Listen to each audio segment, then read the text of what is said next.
अध्यक्ष माननीय मेश्राम साहेब आणि उपस्थितांमध्ये सर्व सामाजिक घटकामधून उपस्थित झालेले सर्व माझे मित्र बंधू भगिनी, प्रथमतः मी आपल्या या परिषदेला हार्दिक सदिच्छा व्यक्त करतो आणि सरळ विषयाच्या मांडणीकडे येण्याचा प्रयत्न करतो। आयोजकांनी जो विषय आजच्या परिषदेसाठी नियोजित केला आहे फारच गंभीर अशा स्वरूपाचा हा विषय आहे। सुदृढ एकसंघ भारताच्या निर्मितीसाठी सर्व संवैधानिक समूहाचे ऐक्य होणे ही काळाची गरज आणि कंसामध्ये दिलेलं आहे ओबीसी, एससी, एसटी व इतर। मला वाटतं हा विषय फारच विधायक कार्यासाठी त्यांनी नियोजित केलेला आहे, कारण देशामध्ये जी आज प्रसंगी परिस्थिती आहे, परिस्थिती अशी आहे की आपल्या सर्वांनाच जातीच्या, धर्माच्या, भाषेच्या, पंथाच्या आधारावर एकमेकाला तोडलं जातं की काय, एकमेकापासून दूर केलं जातं की काय, आणि आपलं जे ऐक्य आहे सर्वांचं सामाजिक त्याला तिलांजली दिली जाते की काय, अशी परिस्थिती आजची आहे। आणि म्हणून कदाचित आयोजकांनी हा विषय आपल्यासमोर मांडण्याचं धाडस केलं असं मला वाटतंय। बंधू भगिनींनो, वेळ फार झालाय, अगदी थोडक्यात विचार व्यक्त करण्याचा मी प्रयत्न करतो। बुद्धाने असं म्हटलेलं आहे धम्मपदामध्ये, न हि वेरेन वेरांनी समंतीद कुदाचनं अवेरेणच समंती एस धम्मो सनातनो। बुद्धाचा विचार असा आहे की वैराने वैर संपुष्टात येत नाही, ते अवैरानेच आपल्याला संपुष्टात आणता येऊ शकेल, हाच बुद्धाचा सनातन धम्म आहे। मला वाटतं ऐक्य परिषदेला ह्या गोष्टीचा विचार करावा लागेल आणि ज्या अर्थी आपण ऐक्याचा विचार करतो, मला वाटतं ह्या अनुषंगाने आपण कोणत्या ऐक्याचा विचार करत आहोत आजच्या परिस्थितीमध्ये। नेमका सुदृढ एकसंघ भारत कोणाचं ऐक्य झालं म्हणजे निर्माण होईल, त्याला आपल्याला पुढे एक राष्ट्र म्हणून उभं करता येऊ शकेल। आणि मग जे लोक विभागलेले आहेत आज किंवा विभागले जात आहेत, विभागल्या जाण्यासाठी प्रवृत्त केल्या जात आहेत, त्यांना एक कसं करता येऊ शकेल, अनेक असे गंभीर प्रश्न आहेत। कार्यक्रमाला सुरुवातच मला वाटतं कदाचित उशिरा झाली असावी, अनेक वक्ते आजच्या या परिषदेमध्ये नियोजित होते, बाकीचे वक्ते माझ्या अगोदर विषयावर बोलून गेले असतीलच। जे माझ्या उपस्थितीनंतर बोललेत अगदी चांगलं तुम्ही मतं मांडलेली आहेत। माझेही काही मतं आपल्यासमोर लोकशाही पद्धतीनं मांडावीत असा मी विचार करत होतो, कारण हा ऐक्याचा विषय आहे आणि आपलं टार्गेट आहे की सुदृढ एकसंघ भारत कसा निर्माण होईल।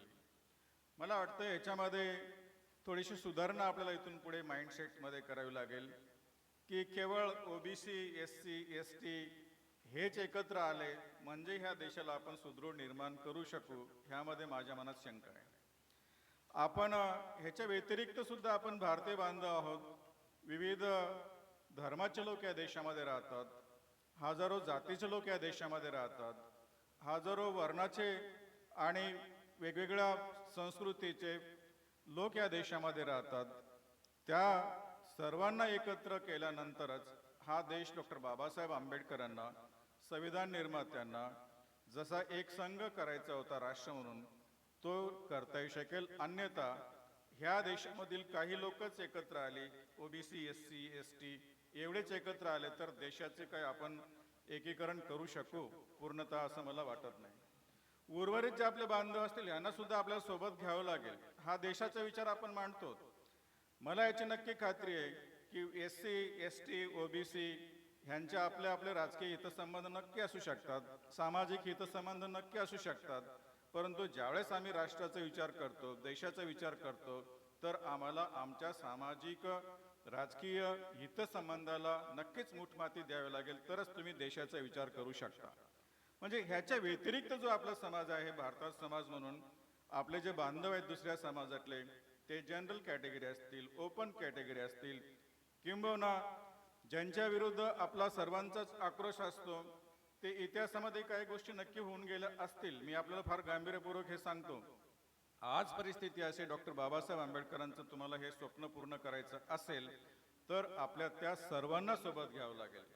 तरच तुम्हाला हा देश एक संघ बांधता येऊ शकेल, त्याला राष्ट्र म्हणून उभं करता येऊ शकेल. अन्यथा SC ST OBC म्हणूनच आम्ही एकत्र आलो. पहिली गोष्ट, मुळात आम्ही एकत्र नाहीतच आहे. ज्यावेळेस तुम्ही आयडेंटिटी ठेवता SC ST OBC, तर आम्ही एक कुठले आहोत हा एक प्रश्न गंभीर विचार करावा लागेल.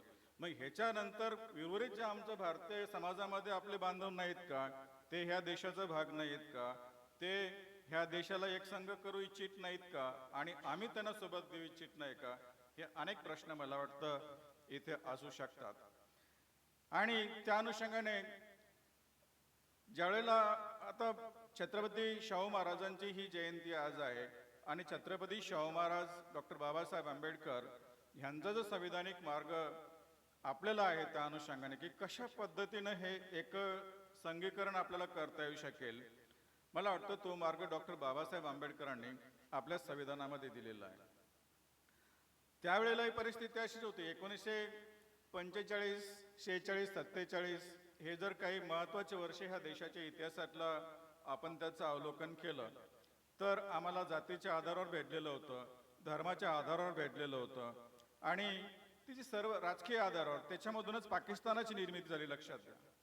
पण डॉक्टर बाबासाहेब आंबेडकरांनी बुद्धाचा मार्ग आपल्या संविधानामध्ये स्वीकारला आणि संविधानामध्ये त्यांनी सांगितलं की ह्या देशामध्ये व्यक्तीची प्रतिष्ठा आणि राष्ट्राची एकता आणि एकात्मता याचं प्रवर्धन करणारी बंधुता ही आम्हाला स्वीकारायची, लक्षात घ्या.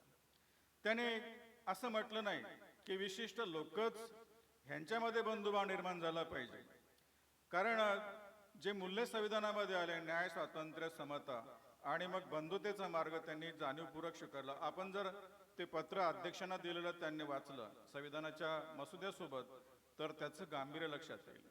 थॉट्स ऑन पाकिस्तान ह्या ग्रंथातील त्यांची प्रस्तावना जर वाचली तर ते म्हणतात की आज मी ज्यावेळेला देशाकडे बघतो तर मला सर्व होत आहे की इथून पुढे ह्या देशाचं काय होईल.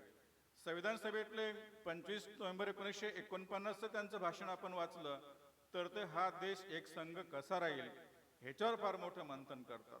मला वाटतं आज आपण तथाकथित आंबेडकरवादी बाबासाहेब आंबेडकरांना समजण्यामध्ये थोडंसं कुठंतरी गफलत करत आहोत का, कुठं चूक करत आहोत का. नक्की राजकीय अधिकारासाठी, सामाजिक अधिकारासाठी तुम्ही तुमच्या पद्धतीनं संघटनात्मक मार्गाने लढा देऊ शकता, पण ज्यावेळेला राष्ट्राचा विचार येईल त्यावेळेला आम्हाला ह्या सर्व गोष्टीला मुठमाती द्यावं लागेल. मग तुम्हाला हे मानता येणार नाही की माझ्यासोबत हे आले नाही पाहिजेत का ते आले नाही पाहिजे. सर लक्षात घ्या, कारण आपल्या सर्वांशिवाय हा देश आहे आणि आपल्या सर्वांशिवाय ह्या देशाला एक संघ म्हणून आपल्याला उभं करता येणारच नाही.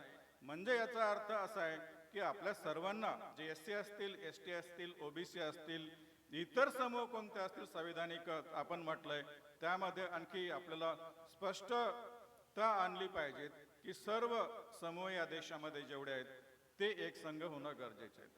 बाबासाहेबांनी तो विचार का आणला असेल, कारण त्यांना हे माहिती होतं की देशासाठी एक राष्ट्र म्हणून तुम्हाला उभं करायचं असेल तर काही गोष्टी फार अपरिहार्य असतात. हे फार मोठं चॅलेंज आहे. देशाला राष्ट्र निर्माण करणं ही फार मोठं आव्हानात्मक परिस्थिती आहे.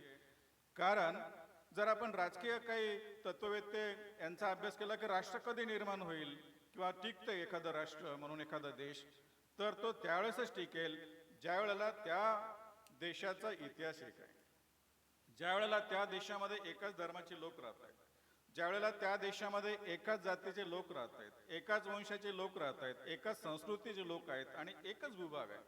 पण भारताचा विचार केला तर ह्यापेक्षा भिन्न परिस्थिती आहे. कारण आमचा इतिहास वेगळा आहे, आमच्या जाती वेगळ्या आहेत, आमचे धर्म वेगळे आहेत, आमचे पंथ वेगळे आहेत, आमची खाद्य संस्कृती वेगळी आहे, आम्ही राहतो वेगळे आणि आम्ही दिसतो सुद्धा वेगळे.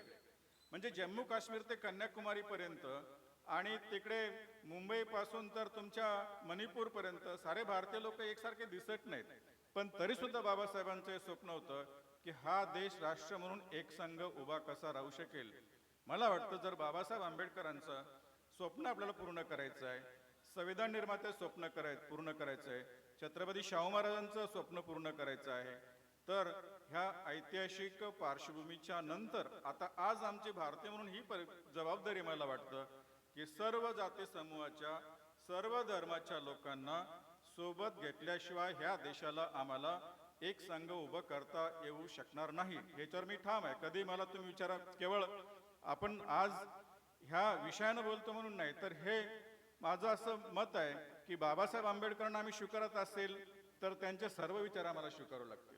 बाबासाहेब आंबेडकरांना आम्हाला मानायचं असेल तर ते आज म्हणजे आज आता तर मी अशी परिस्थिती बघतोय बाबासाहेबांच्याच स्वतःच्या समाजामध्ये अबकडच्या अनुषंगाने.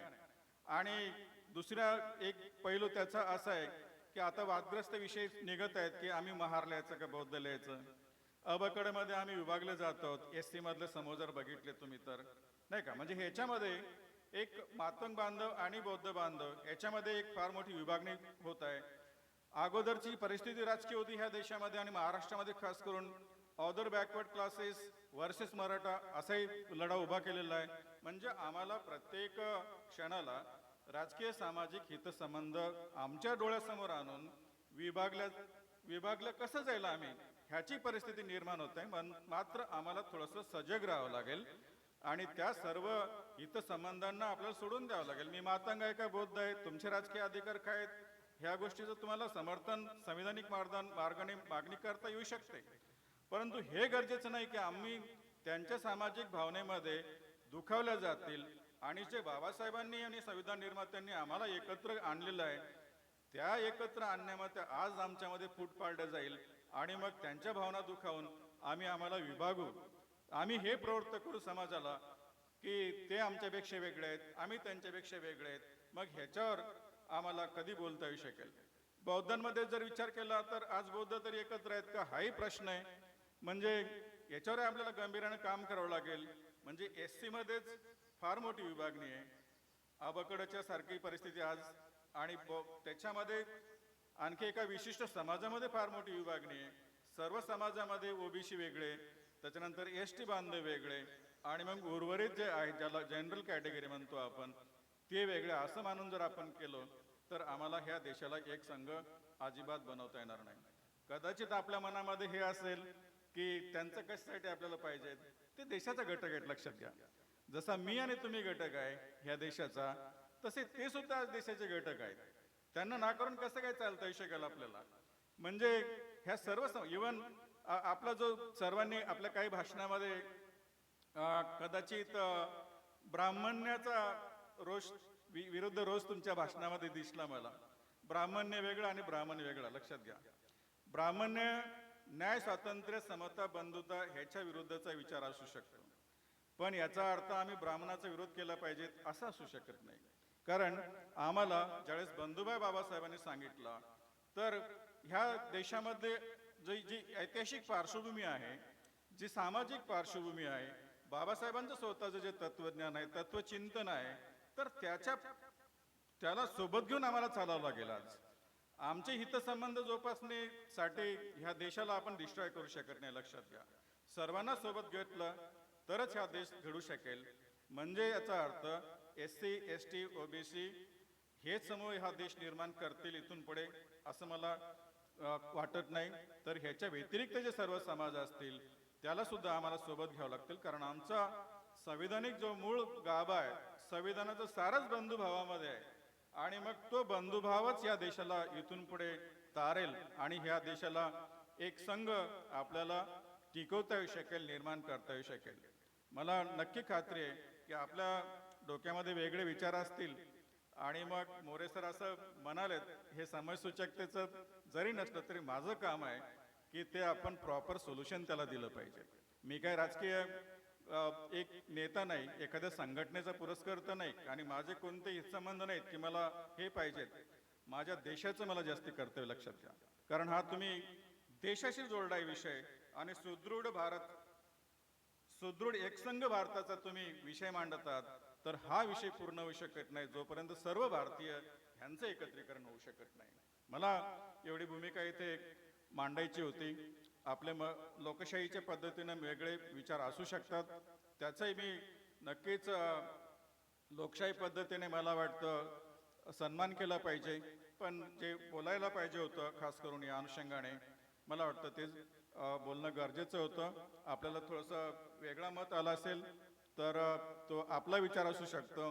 पण आज देशासाठी काय गरजेचं आहे तर मला वाटतं जातीय, धार्मिक, राजकीय हे सर्व हितसंबंध सोडून आपल्याला सर्वांना एकत्र यावं लागेल. सर्व भारतीय लोकांना एकत्र यावं लागेल आणि सर्वांचं ऐक्य आपल्याला घडवावं लागेल. तरच आपल्याला हा एकसंघ देश निर्माण करता येऊ शकेल. मला खात्री आहे की मेश्राम सर फार दिवसापासून मेहनत करतायत ह्या सर्व कार्यक्रमांवर आणि आपल्या सर्वांना एकत्र आणण्याचा प्रयत्न करतायत, पण तरी आपण एकत्र येत नाही. आज काही प्रमाणामध्ये का होईना आपण एकत्र येण्याचा प्रयत्न केला, त्याबद्दल आपल्याही सर्वांचे मी अभिनंदन करतो. आपल्याला विचार माझा पटला असेल तर नक्की त्याच्यावर आपण विचार करा आणि नसेल पटला तरी मला काही अडचण नाही. आपण त्याच्यावरही काही सोल्युशन वेगळ्या मार्गाने तुम्ही काढू शकता. आपण मला बोलावलं, अनेक दिवसाचा आमचा प्रयत्न चालला होता, पण मी